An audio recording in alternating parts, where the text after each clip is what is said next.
Everyone, in this video I'm going to show a step-by-step tutorial on how to get Virgin Money £300 overdraft online.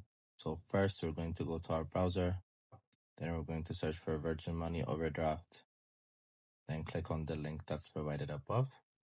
Then here you can see about the overdraft, who can apply, who's eligible, what you need to have. So after you see that, once you've confirmed you're eligible for it, you can go upwards and click on the apply now button. This page also tells you who's eligible for this. So next we're going to click on apply now. So next it's going to ask you your account type. You're going to choose from the above. I chose the M Plus account.